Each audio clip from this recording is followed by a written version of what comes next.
నమస్తే, welcome to ఆధాన్. నేను దీప్తి మధుసూదన్ రెడ్డి. పశ్చిమ బెంగాల్లో ఘోర రైలు ప్రమాదం చోటు చేసుకుంది. సిల్దా వైపు వెళ్తున్నటువంటి 13174 నంబర్ గల కాంచనజంగా ఎక్స్ప్రెస్ ఈ ప్రమాదానికి గురైంది.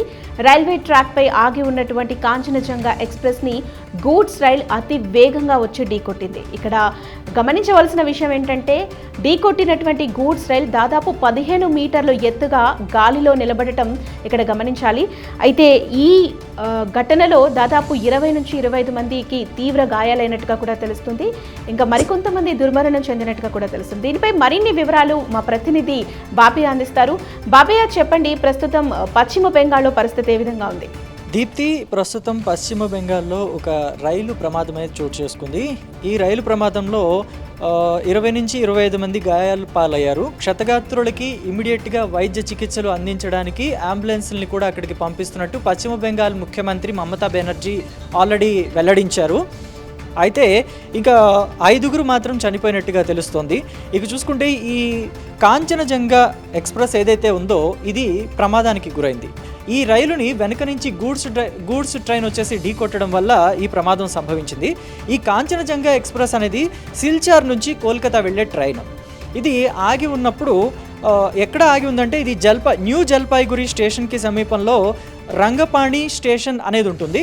ఆ రంగపాణి స్టేషన్ దగ్గర, అంటే ఇంకా ఆ స్టేషన్కి కూడా రీచ్ అవ్వలేదు, ఆ స్టేషన్కి దగ్గరలో బయట ఆగి ఉన్న టైంలోనే వెనక నుంచి వచ్చిన గూడ్స్ ట్రైన్ కాంచనజంగా ఎక్స్ప్రెస్ని బలంగా ఢీకొట్టడం వల్ల ఇలా జరిగిందనమాట ఈ ప్రమాదం. అయితే ఈ ప్రమాదంలో 2 బోగీలు పట్టాలు తప్పాయి. సో ఇక మీరు చూసినట్లు కూడా విజువల్స్లో కూడా మీకు చూసినట్లయితే అది క్లియర్గా కనిపిస్తుంది. సో ఇది కేవలం ఇది ఒక్కటి మాత్రమే కాదు. గత ఏడాది చూసుకున్నట్లయితే మనకి విజయనగరంలో కూడా ఇలాంటి ట్రైన్ యాక్సిడెంట్ సంభవించింది. విజయనగరంలో రాయగడ ఎక్స్ప్రెస్ని, విశాఖ నుంచి రాయగడ వెళ్ళే ఎక్స్ప్రెస్ని, విశాఖ నుంచి పలాస వెళ్ళే ప్యాసింజర్ రైలు ఈ 2 ఢీకొనడం వల్ల 11 మంది చనిపోయారు. అలాగే 60 మంది గాయాల పాలయ్యారు.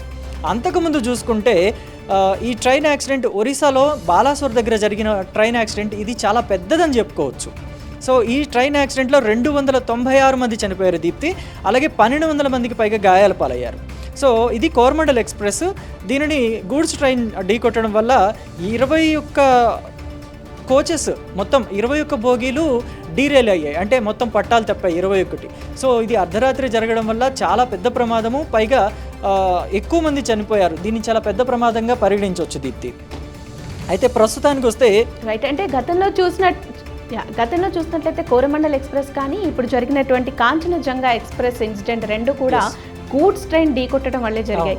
ఏంటి మరి అసలు ఎక్కడ పొరపాటు జరుగుతుంది అంటారు? సో ఇది కొంచెం సిగ్నలింగ్ విషయంలో కానీ లేకపోతే అధికారుల లోపం వల్ల జరగవచ్చు కొన్ని ట్రైన్ యాక్సిడెంట్స్. కొన్ని వచ్చేసి సిగ్నలింగ్, అలాగే రైల్వే శాఖలో పనిచేసే అధికారుల అప్రమత్తత వల్ల కూడా జరిగే అవకాశం ఉంది. అయితే ఈ అప్రమత్తత వల్ల జరిగేవి కావచ్చు. కొన్నిసార్లు నైట్ టైమ్స్ పొగమంచు వల్ల కూడా సిగ్నల్ కనిపించక లోకో పైలట్ ఆ సిగ్నల్ని జంప్ అయ్యే అవకాశం కూడా ఉంటుంది. అలా కూడా ట్రైన్ యాక్సిడెంట్స్ జరిగిన సందర్భాలు కొన్ని ఉన్నాయి దీప్తి.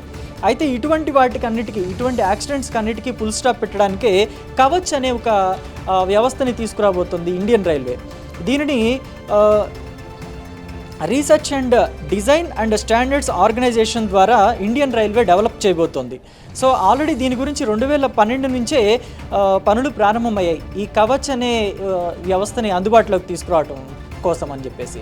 ఈ కవచ్ అనే వ్యవస్థ కనుక అందుబాటులోకి వస్తే ఈ ట్రైన్ యాక్సిడెంట్స్, అంటే ఒకవేళ అధికారులు పొరపాటు అవ్వచ్చు, లేకపోతే సిగ్నల్స్ కనిపించక లోకో పైలట్స్ సిగ్నల్ జంప్ చేసి వెళ్ళిపోవటం అవ్వచ్చు, ఏదైనా సరే ఈ ట్రైన్ యాక్సిడెంట్స్ అనేది జరగకుండా ఉండేందుకు ఈ కవచ్ అనేది చాలా బాగా ఉపయోగపడుతుందని చెప్పేసి చెప్తున్నారు. సో దీని గురించి రైట్, మరి కవచ్ ఎప్పుడు ప్రారంభమయ్యే అవకాశం ఉంది? లేదా యాక్చువల్లీ దీని గురించి ట్రయల్ రన్ కూడా పూర్తి చేశారు దీప్తి. 2022 మార్చి 4వ తేదీన సికింద్రాబాద్ డివిజన్లోనే ఈ కవచ్కు సంబంధించి ట్రయల్ రన్ కూడా పూర్తయింది. గుల్లగూడ అండ్ చిట్టిగిద్ద రైల్వే స్టేషన్ల మధ్య ఈ ట్రయల్ రన్ అనేది పూర్తి చేశారు. సక్సెస్ఫుల్గానే జరిగింది ట్రయల్ రన్ కూడా. దీన్ని అతి త్వరలోనే అందుబాటులోకి తీసుకురావాలని చెప్పి చూస్తున్నారనమాట. ఇది సమీపంలో ఉన్న రైల్వే ట్రాక్స్ ఉంటాయి కదా, రైళ్లతోటి సమన్వయం చేసుకుని ఈ హై ఫ్రీక్వెన్సీ ఐడెంటిఫికేషన్ పరికరాలు వీటిలో ఉంటాయి ఈ కవచ్లో. వీటిని ఉపయోగించి దగ్గరలో ఏ ట్రైన్స్ ఉన్నాయి, ఒకవేళ ఒకే ట్రాక్ మీద 2 ట్రైన్స్ కనుక కొలైడ్ అవుతున్నట్లయితే, అంటే కొలిషన్ జరుగుతున్నట్లయితే, ఢీకొంటున్నట్టుగా గుర్తించినట్లయితే వెంటనే ఇవి SOS ద్వారా సిగ్నల్ జంప్ చేసే ట్రైన్స్ని అప్రమత్తం చేస్తాయి. ఎప్పుడైతే వీటికి ట్రాక్ పైన రెండు ట్రైన్స్ ఉంటాయో ఆ SOS కమాండ్ని ఇవి రెండిటికి అలాగే స్టేషనరీ కవచ్ ద్వారా SOS పంపిస్తుంది. సో ఎప్పుడైతే ఇలా SOS కమాండ్ని పంపించిందో అది లోకో పైలట్కి ఒకవేళ రీచ్ అవ్వకపోయినా కానీ స్టేషన్ వాళ్ళ దగ్గరకు కూడా రీచ్ అవుతుంది. ఎప్పుడైతే ఇలా రీచ్ అవుతుందో వాళ్ళ ఇన్ఫర్మేషన్ అనేది లోకో పైలట్ కూడా పంపిస్తారు.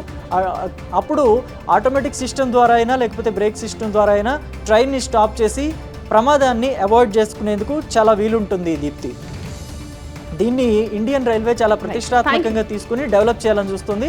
ఇదే అంటే దీన్ని 2026-27 టైం కల్లా పూర్తి స్థాయిలో అందుబాటులోకి తేవాలని ఇండియన్ రైల్వే ప్రయత్నిస్తున్నట్టుగా తెలుస్తోంది. Deepti, right. So thank you Bapayya.